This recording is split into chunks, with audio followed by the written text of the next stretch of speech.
sa bakas na madilim.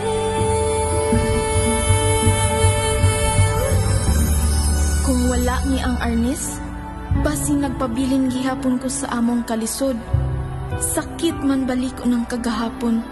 Tatak sa akong kasing-kasing kung diin man kugikan ug unsa akong nakabot karon. Ako, si Jana, usa ka lumulupyo sa syudad sa Lapu-Lapu, nagpasigarbo nga usa ka arnisador. Diri na ko nakuhang akong gipangantoy nga makaskwela ug makatabang sa akong pamilya. Sukdanan man ang pagpaningkamot aron makabot ang pangandoy. Pero dili babag kung unsa ang kagahapon. Dili lalim ako na sinati, bisan pa man sa among kapobre. Magkutoy-kutoy man ang akong tiyan, mabasa man mi ko mag-uwan. Nakita na ko ang kahayag kung makita na ko ang baston.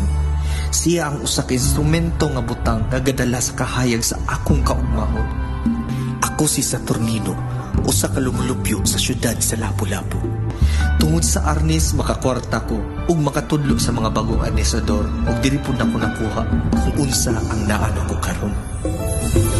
Dili lalim ang akong nagian nga kalisod. Wala man ko kaybaw kung unsa ang akong talento. Kung kalisod man ang istoryaan, mag-una na guro ko. Ako di ay si Janelle Pipito. Tungod sa Arnis, diri na ko na ila-ilang ang akong kaugalingon. Tungod sa Arnis, diri na ko nabati ang tinuod nga pamilya.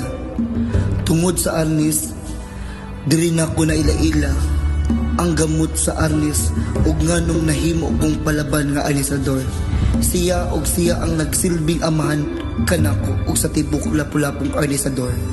Siya si Willie Bacalso, si Jana, si Saturn ug ako. Walay mahibilin nga pobre ug andam kang mulaban. Bisan asang digmaan ug kaning Arnis mao ang garbo sa Lapu-Lapu nga lisod pulihan.